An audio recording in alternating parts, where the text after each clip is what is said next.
Eu cresci no Mississippi. Na minha vizinhança, todos eram negros. Dia após dia, eu nunca havia visto nem sinal de segregação. Mas quando eu fui para a cidade grande, a história foi diferente. Não existem mais ônibus por aqui. Mas quando eu era garoto, eu só podia passar por uma dessas portas. Uma dizia branco e a outra de cor. Para uma criança, quando você enfrenta um mal como o racismo, a sua primeira reação é a confusão. Por que isso existe? De onde veio isso?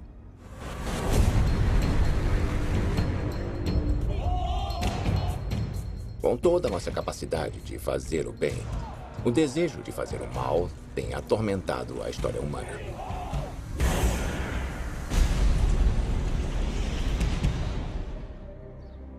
Se você acredita que vivemos em um mundo sob controle divino, por que o mal existe, então?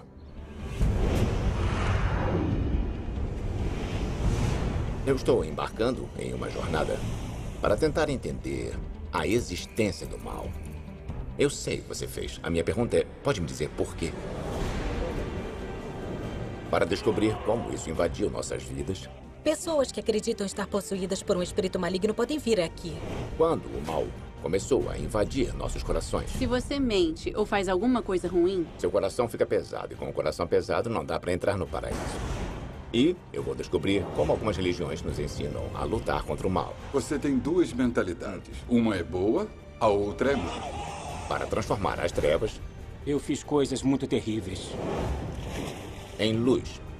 Você representa a esperança do mundo.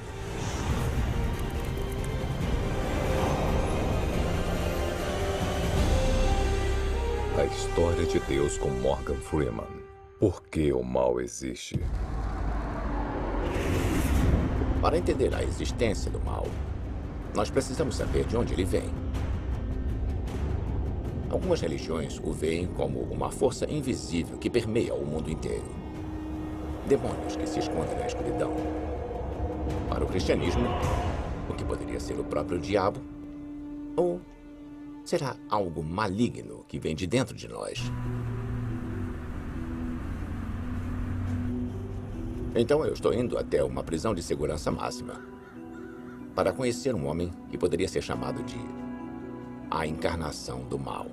Então, Kent, você já esteve cara a cara com o mal? Eu conheci algumas pessoas que fizeram coisas bem ruins. O neurocientista Dr. Kent Keel está tentando identificar a fonte do mal dentro do cérebro de assassinos psicopatas.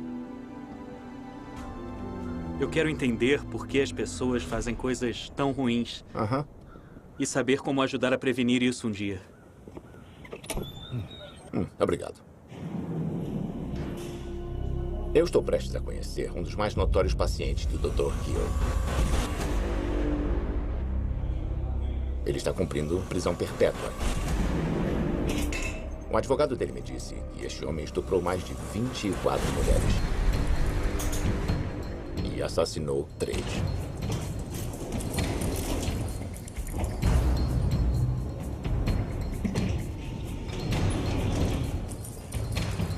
Ele está na cadeia desde quando era quase um adolescente, exceto por um curto espaço de tempo, quando ele ia sair da prisão e voltar ao mesmo comportamento de estuprar e, no final, evoluir para um assassinato. E, por acaso, ele confessou tudo? Ele confessou tudo.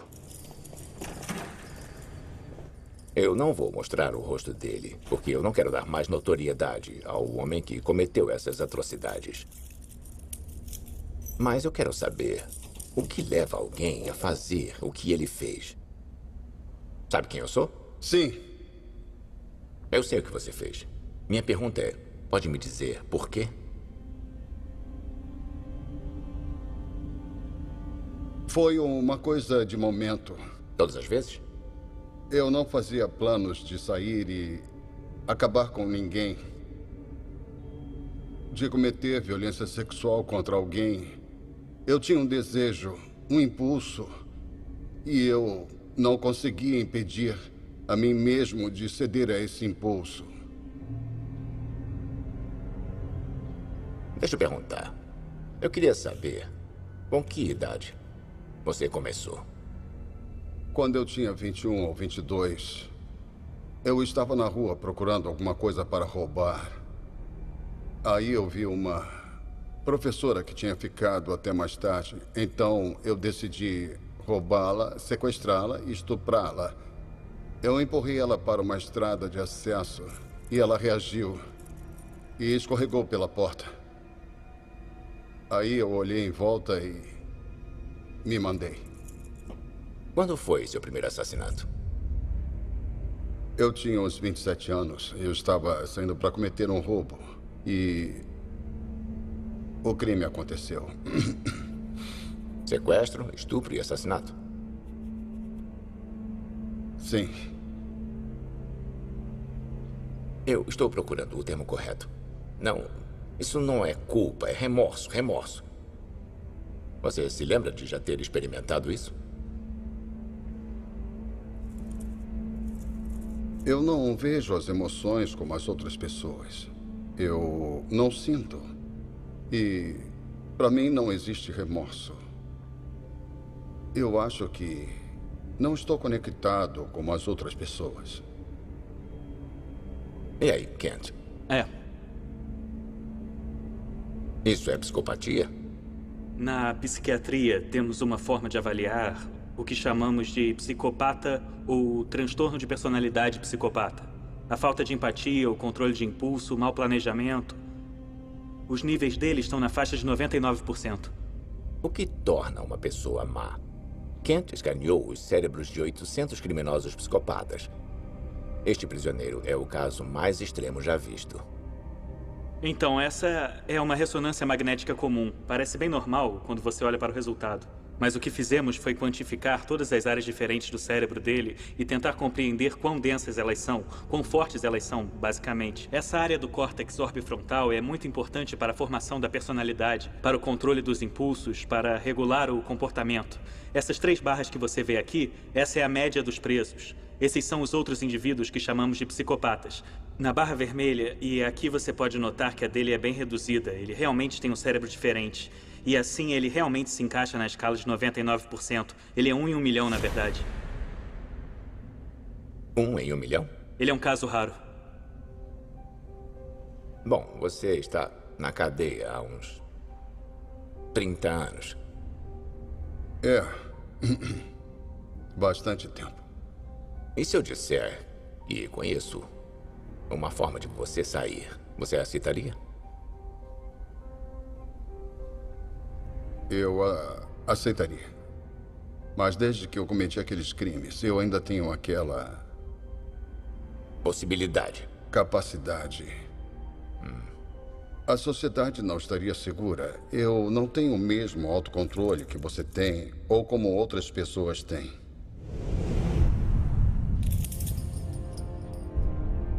Esse é um homem mau. O mal personificado. Neurocientistas dizem que o comportamento dele é resultado de má conexão neural. Mas a questão é que, mesmo assim, ele ainda não poderia ter uma escolha. Ele não poderia escolher não cometer crimes hediondos. Os psicopatas se encontram no extremo do comportamento humano. Mas todos nós enfrentamos a opção de fazer o bem ou fazer o mal. E há milhares de anos, temos lutado contra esses impulsos.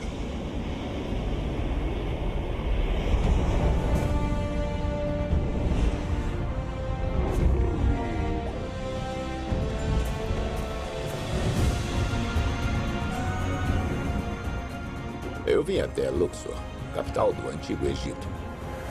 A egiptologista Salima Ikram vai me mostrar uma das mais antigas representações de nossa luta para escolher entre o bem e o mal. Então, é bem aqui. Sim. Todo o Oriente, até a parte do outro lado do Nilo, a leste do Nilo, sempre foi o mundo dos vivos. E por ali, você tem o mundo dos mortos, a oeste. Literalmente. Só tem tumbas. É. São todas tumbas e eu quero te mostrar uma em particular. Essas são as tumbas dos nobres. E logo virando a esquina do Vale dos Reis, é o lugar onde Tutankhamon foi enterrado há mais de 3.000 anos. Essa é a tumba de Mena. Mena. Uhum. Vamos lá.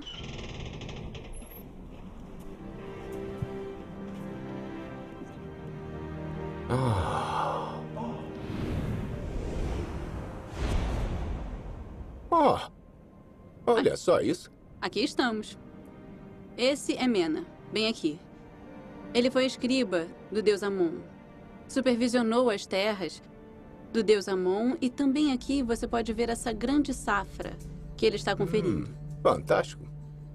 Eles estão colhendo o trigo. Então quer dizer que essa pintura tem 3.500 anos? Sim, é de 1370 a.C. E não foi restaurada ainda. Esses são os escribas. Ele está Esses aqui- supervisionando os escribas. Exatamente. E... Quando eu Diga. voltar aos Estados Unidos, já vou ser um expert em hieróglifos. Ah, você é? É sim. Agora, deixa eu te mostrar uma coisinha. Sobre a ida de Mena para o além.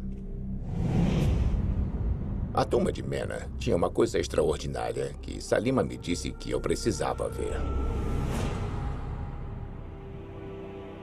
Uma cena em que Mena teria sido julgado no equilíbrio do bem e do mal que havia feito. Essa é toda a procissão funerária. Tá bom. Você pode ver o caixão dele sendo levado aqui. Esse aqui é o caixão dele? Uhum, esse é o caixão dele. E então, ele é trazido até aqui, por fim, diante do deus Osíris.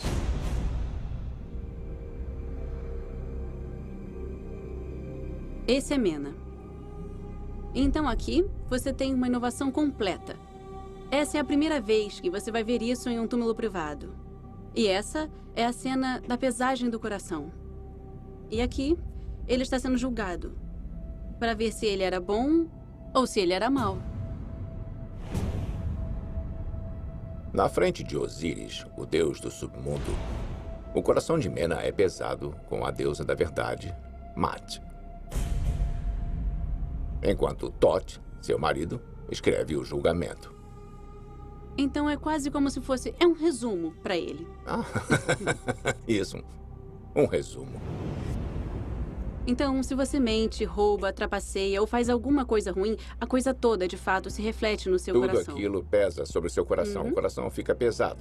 Isso deixa meu coração pesado. Sim, E com o coração pesado, não se entra no paraíso. exatamente isso. Não seria capaz de subir, basicamente. Muito bem colocado. Então, nessa descrição, o coração dele está em equilíbrio. Não é? É. Ele é legal. Muito legal. Tá. Bom para a vida após a morte. Você poderia pensar que esse seria o começo, pelo menos de alguma forma, da ética judaico-cristã em termos de bem e de mal. Basicamente, eu acho que a religião moderna tem suas raízes nessa ideia de moralidade. E de que qualquer coisa ruim que você faz é refletida e pode ser julgada de alguma forma. Os egípcios eram bastante literais. Eles disseram que você pode julgar através do coração, mas mesmo agora, quando se diz ele é puro de coração, significa que ele é uma boa pessoa. Claro. Durante os séculos depois de Mena, a ideia de recompensa eterna por virar as costas para o mal se espalhou em toda a sociedade egípcia. E, a partir daí, ela pode ter se firmado no judaísmo, no cristianismo e no islamismo.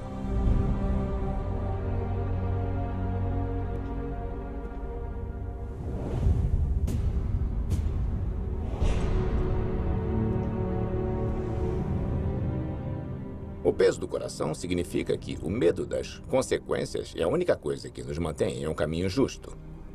O que nos faz pensar que somos essencialmente bons. Ou essencialmente maus.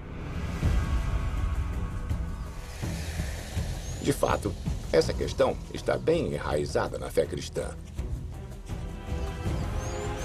Os primeiros líderes da igreja vinculam nossa tendência para o pecado a Adão e Eva, e comeram o fruto proibido. o pecado original.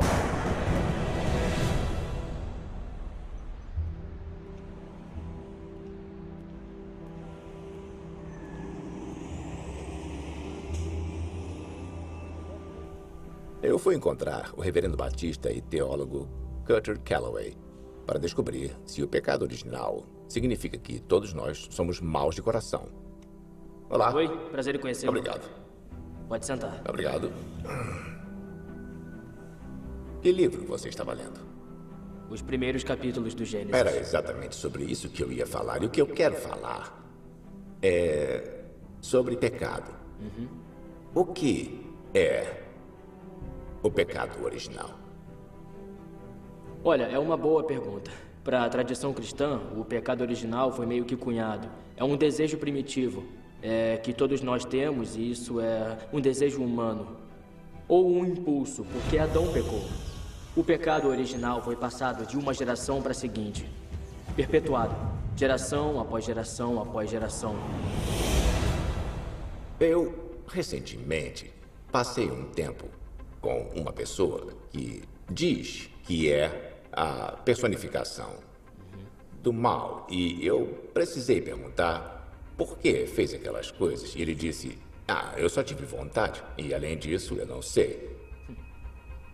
Esse poderia ser um mal inerente, não é? O que você viu poderia ser chamado de uma coisa demoníaca. Isso é demoníaco.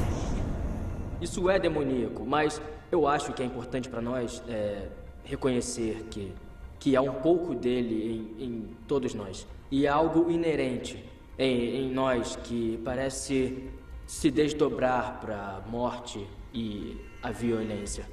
Existe um diabo ou é só uma metáfora? É uma metáfora, mas o diabo também é real. Há um monte de diferentes formas. Você sabe, desde demônios com tridentes até doentes e ghouls, etc. No Novo Testamento, você ainda tem Jesus interagindo com Satanás. E ainda assim, ao mesmo tempo, você tem Jesus falando com um dos seus discípulos e dizendo a certo ponto, arreda Satanás. Assim, parece mesmo que Jesus lida com os dois. Uma presença real, que podemos dizer que é um mal personificado, ou ao mesmo tempo que podemos ser satânicos, demoníacos, em nosso próprio desejo de nos afastar do que Deus quiser. Nós nascemos com a capacidade para o mal dentro de nós. A maioria de nós luta durante toda a vida para resistir à tentação de fazer o errado. Mas isso poderia ser uma outra fonte do mal em nossas vidas. Pessoas que nos trouxeram a esse mundo.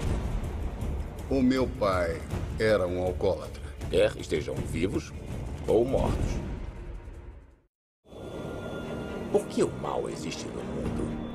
Será que é porque todos nós temos mal dentro de nós? Ou vem de algum outro lugar?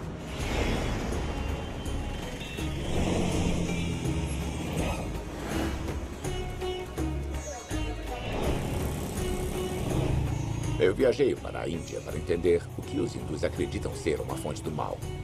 As almas infelizes de seus antepassados. Eu estou na cidade de Varanasi para visitar o templo Pishash Moshan, onde exorcismos acontecem o dia inteiro.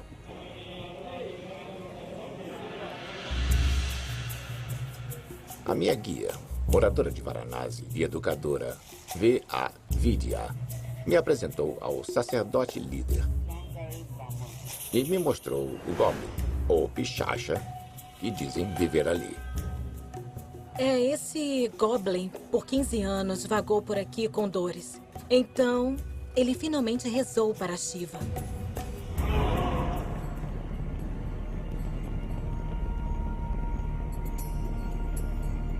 O grande deus hindu Shiva, através de um ritual de purificação que termina com um mergulho no lago próximo, imediatamente curou o Goblin de sua doença. Em troca, Shiva deu ordens ao Goblin para proteger as pessoas perto do lago de quaisquer outros espíritos malignos. Então, Shiva disse, Ok, você foi curado. Agora você vai ajudar todas as pessoas que sofrem possuídas pelo Sim. mal. Então, ele é um Goblin do bem. Sim, ele é um Goblin do bem. Agora, este lago se tornou um lugar de cura. Um paraíso para as pessoas que sentem que suas vidas estão assombradas por uma presença maligna. Então, aqui você olha para a água. É salobra, mas as pessoas acreditam que alguma Salobra? coisa vai... É o termo para isso? É, você conhece o ditado. A água limpa tudo. Tá bom, eu vou acreditar nisso.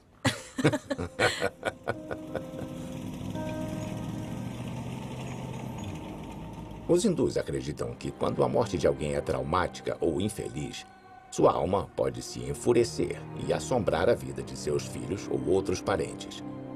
Isso pode causar doenças mentais ou físicas e até problemas financeiros. Os rituais corretos, no entanto, podem libertar a alma infeliz e livrar os vivos.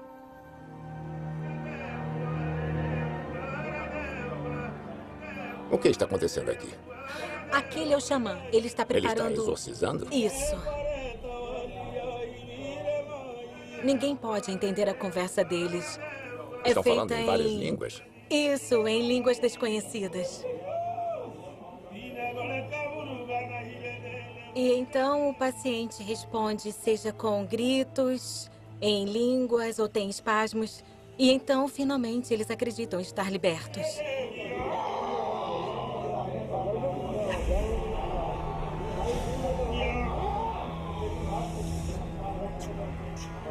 A maioria das pessoas que vem aqui não precisa de um exorcismo completo como este homem.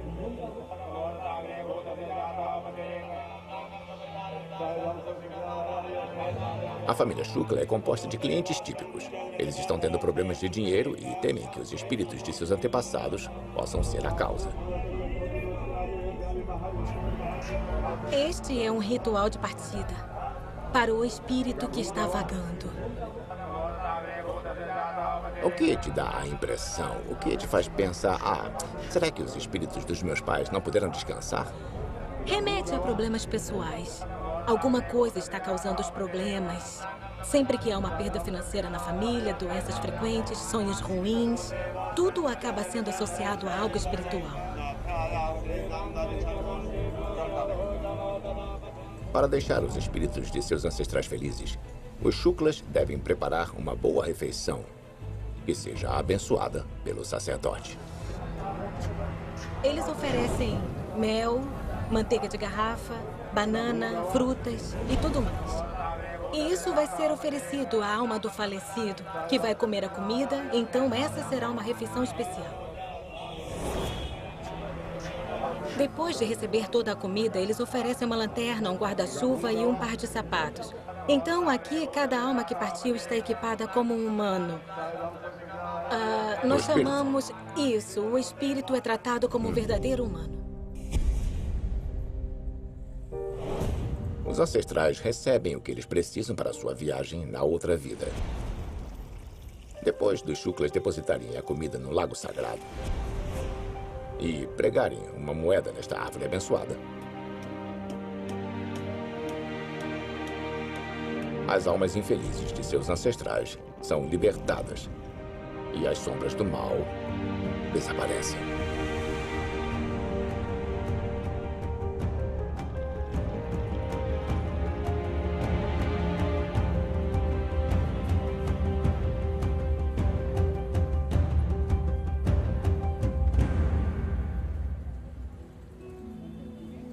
Então, no cristianismo, você tem o diabo e você tem Deus. Você tem o bem e você tem o mal.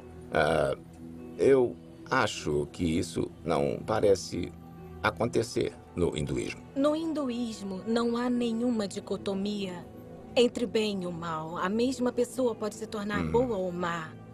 Em um templo como este, até o mal é tratado com muito respeito e atenção. Isso é muito interessante. Um conceito muito interessante, porque eu acho que isso nos liberta para ser pessoas melhores. Isso. Existe sempre no final a esperança. a esperança de que o mesmo mal pode ser liberado. E as pessoas podem ser purificadas só de mergulhar no lago.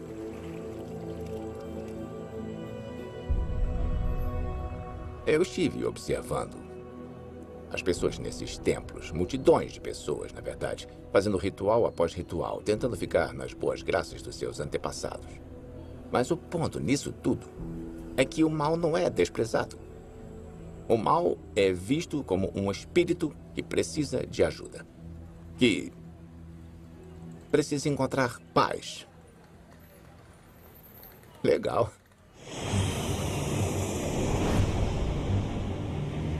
Os hindus querem guiar as pessoas a um bem comum.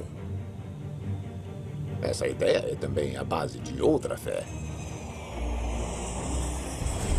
Uma das mais antigas e influentes religiões do mundo.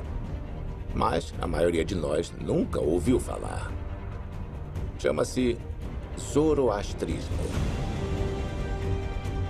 Eu fui até o condado de Orange, na Califórnia, para conhecer o presidente do templo de lá, Arman Ariane. Bem-vindo ao Templo Zoroastriano da Califórnia. Obrigado. O zoroastrismo começou há 3.500 anos no antigo Irã. O símbolo central da fé é o fogo.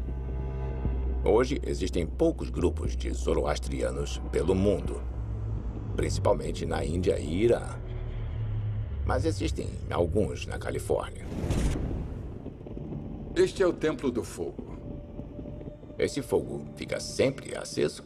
Esse é um símbolo do zoroastrismo. O fogo fica sempre aceso. Ele representa a iluminação.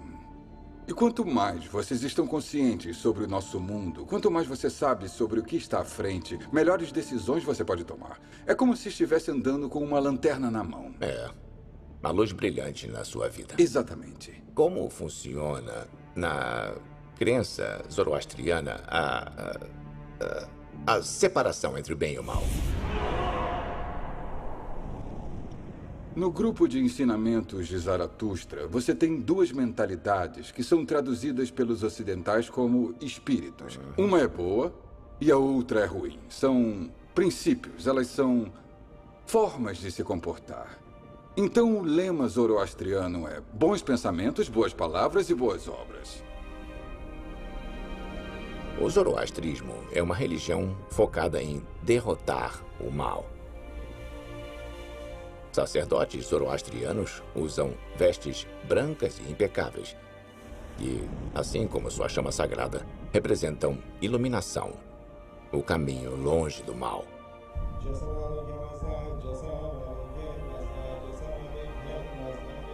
As preces ainda são feitas na língua iraniana antiga, o avéstico, que era falada por seu fundador, Zoroastro.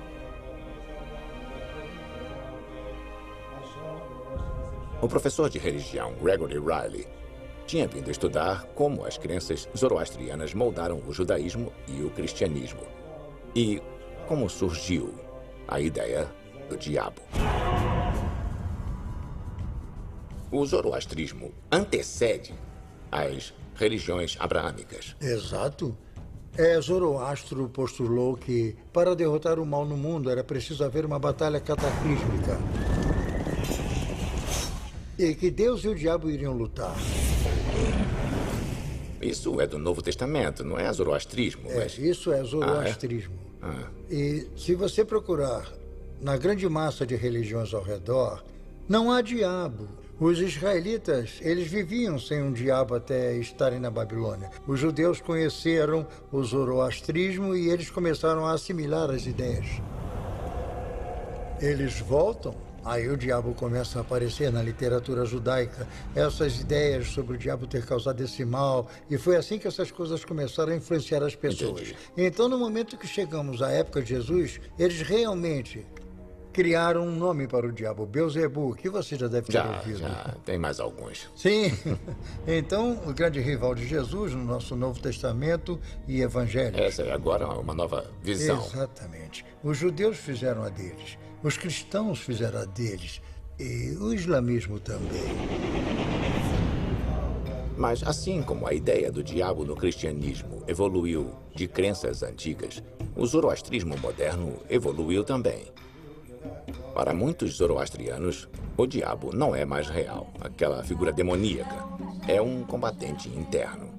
A luta entre o bem e o mal é aquela que ocorre na mente.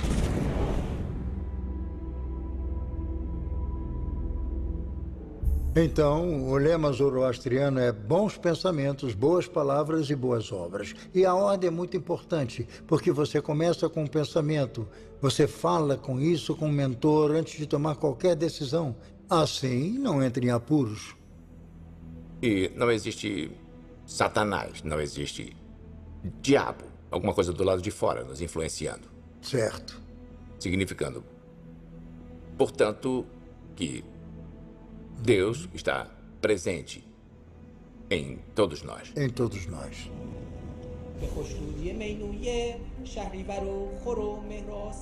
A escola de pensamento zoroastriana não é só sobre o passado e futuro, mas sobre o que temos agora. Todos os nossos problemas no mundo são feitos pelo homem. Então devem ser resolvidos pelo homem. Podem ser, devem ser. Culpar uma força sobrenatural não é um conceito zoroastriano. Claro. Zoroastrianos acreditam que o bem e o mal existem dentro de todos nós. E nós devemos fazer a escolha do bem. Cada um de nós precisa purgar o mal de dentro de si, todos os dias, fazendo o bem, fazendo a coisa certa. Purgar o mal do mundo não é obra dos messias, dos reis, dos profetas. É o trabalho de cada um de nós. Seja alfaiate, açougueiro, vendedor, ator, quem quer que sejamos. Eu gosto disso. Mas é realmente possível vencer o mal sem a ameaça de um diabo real? Sem a ameaça de punição eterna?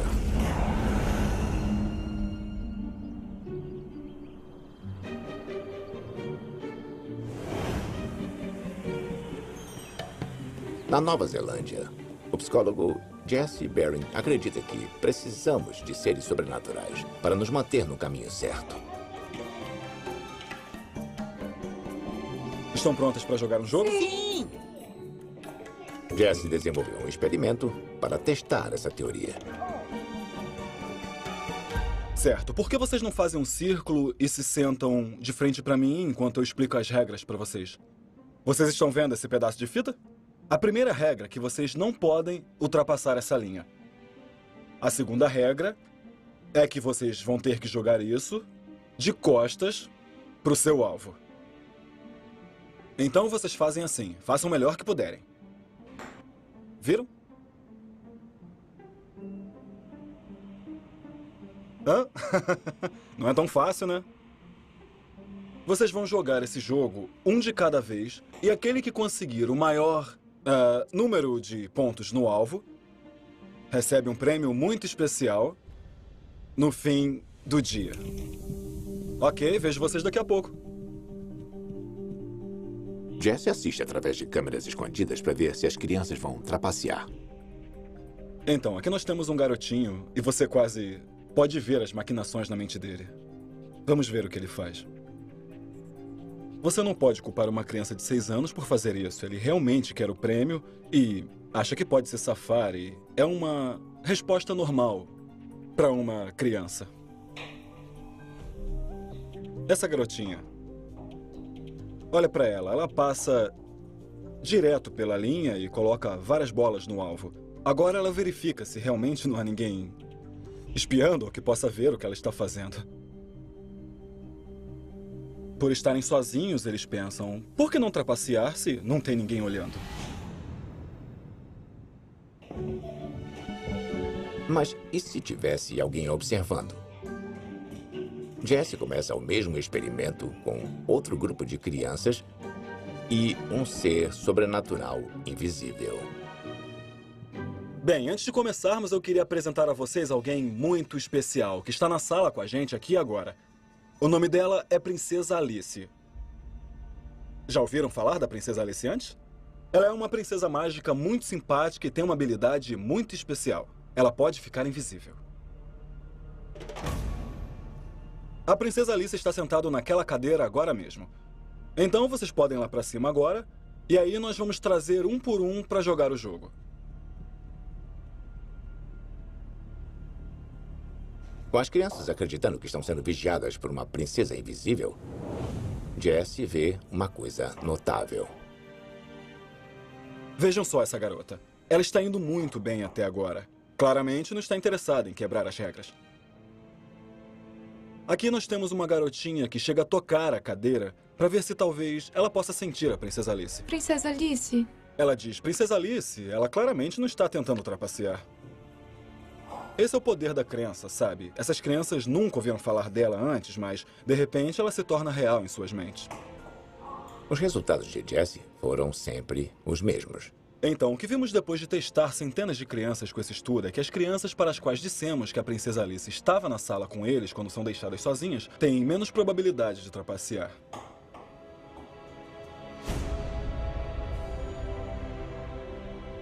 Ela está fazendo a mesma coisa que qualquer agente sobrenatural ou Deus faria numa dada sociedade. Ela está observando, ela se preocupa com seu comportamento social e, finalmente, a suposição é que, de alguma forma, ela agirá se eles violarem uma das regras.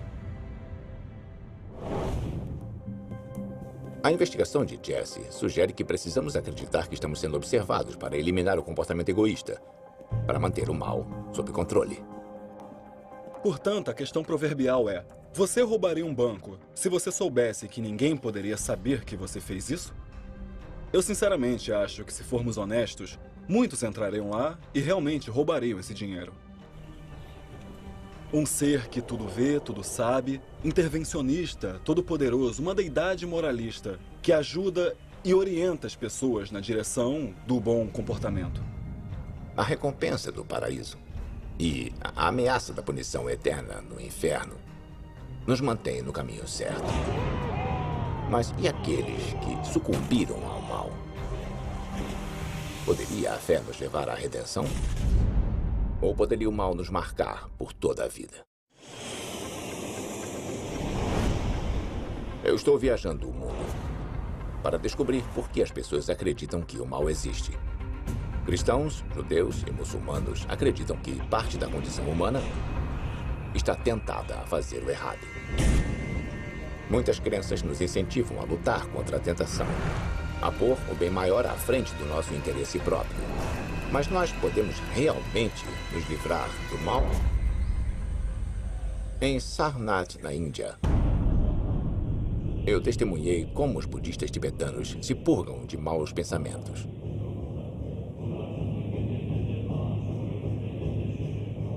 Os monges do mosteiro de Vajra executam diariamente cânticos ritualísticos. A música os coloca em um estado meditativo.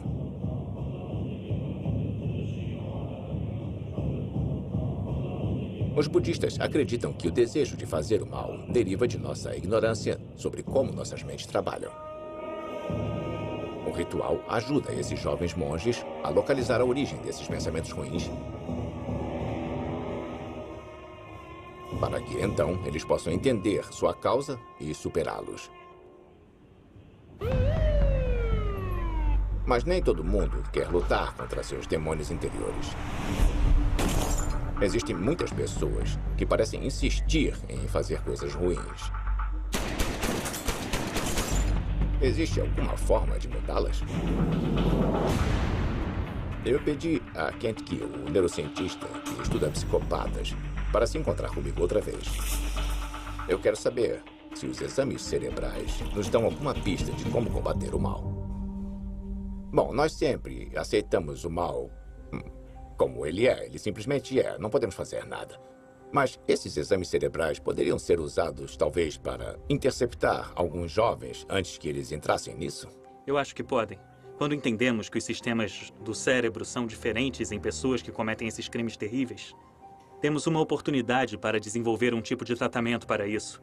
É como se eu ferisse meu braço e este músculo ficasse atrofiado, assim como estas áreas desse cérebro estão. Eu poderia ser capaz de desenvolver um tratamento que suavizaria a atrofia e corrigi-las. Por volta de que idade você acha, como especialista, que teria que começar a investigar? Depois do tiroteio da escola primária Sandy Hook, nos Estados Unidos, fomos indagados pelos pais que perderam seus filhos se poderíamos fazer esse estudo. Analisar os cérebros das crianças que estudamos e comparar quem matou pessoas com quem não matou pessoas. E quando fizemos essa análise, eu não estava certo de que encontraríamos algo diferente. Mas nós encontramos. Certas áreas do lobo temporal, as superfícies emocionais do cérebro eram pouco desenvolvidas. E não se desenvolveram normalmente. Então, quando você diz crianças, a que se refere? Está falando de 16 anos. São com essas crianças com quem trabalhamos. Infelizmente, uma delas matou cerca de 16 pessoas.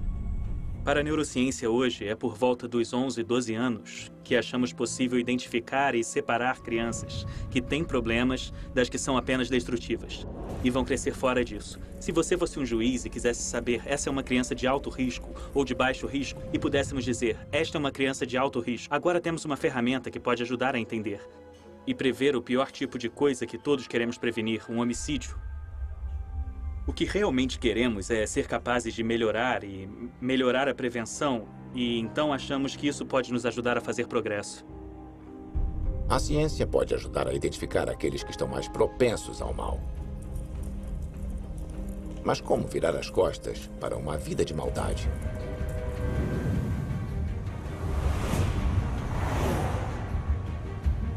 Eu vim até Los Angeles para encontrar um homem que limpou todos os vestígios de maldade da vida dele. Beleza, amigão. Terminei com você. Eu estou procurando Brian Widener.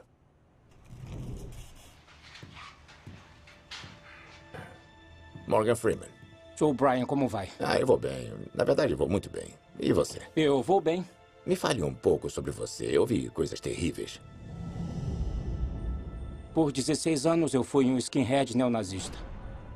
Neonazista e skinhead? Sim, senhor. Eu estive em várias gangues e eu era um executor. Eu fiz coisas incrivelmente terríveis para um monte de gente que não merecia.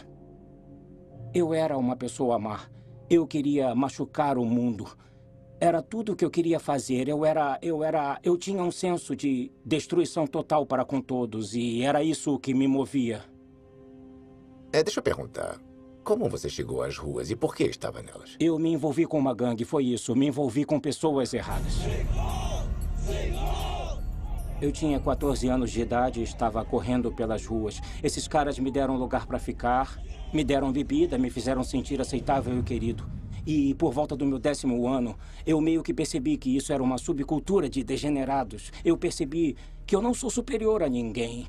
Na verdade, eu estava numa forma inferior da humanidade, sabe? Tá bom. Agora, estamos até 10 anos depois de você estar andando com essas pessoas. Isso mesmo. E você teve uma epifania. Me conte um pouco sobre isso. Algumas coisas são como mágica. Elas acontecem meio que do nada. Como? Bom, eu fui a um show de skinhead em 2005. Eu conheci uma mulher lá. E lá, por volta de 2006, nos casamos. Em fevereiro, ela engravidou. Eu tive que começar a olhar mais seriamente para o que eu estava fazendo comigo mesmo. Eu estou trazendo esta criança ao mundo. Então, eu disse a eles que não podia mais fazer, que eu tinha que cuidar do meu filho. Então, durante esse tempo, eu fiz a minha mudança interior. Na verdade, eu tive que mudar o exterior também. Como foi isso? Deixa eu te mostrar.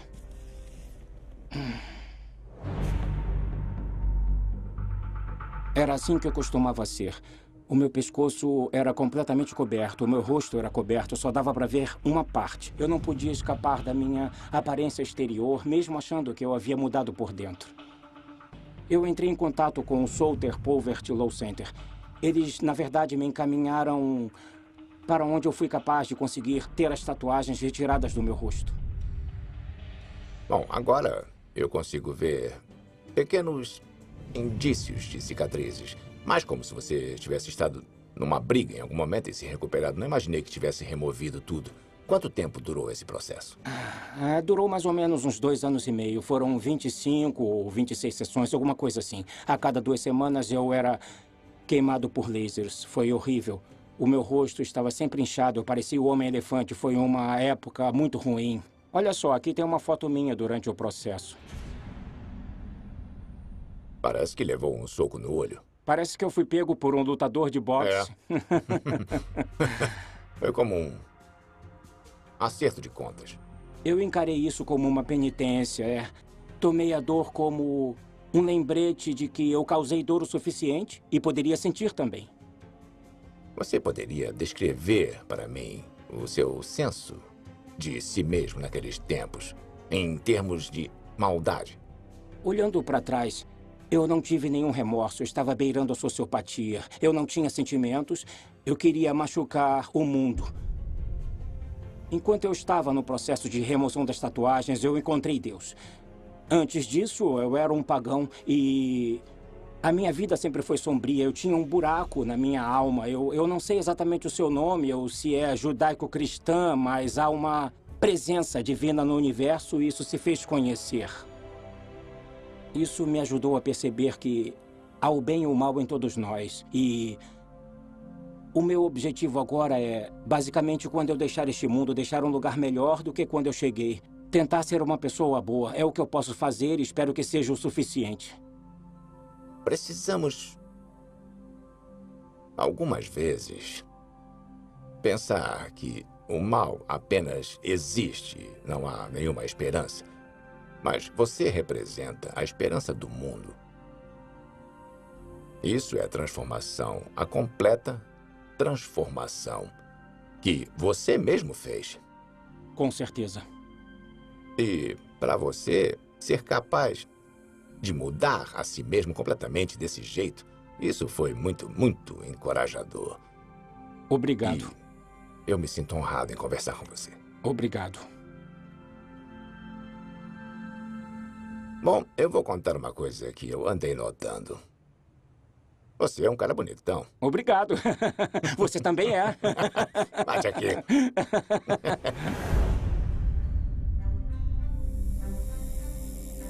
As manchas desagradáveis do passado de Brian foram apagadas. Mas estou impressionado com a incrível diferença em suas 2 vidas no interior. Havia maldade no coração dele. E ele admitiu, profundamente sem remorsos. Mas ele disse que o nascimento do filho e o despertar da crença em Deus foi o que purificou todo o mal.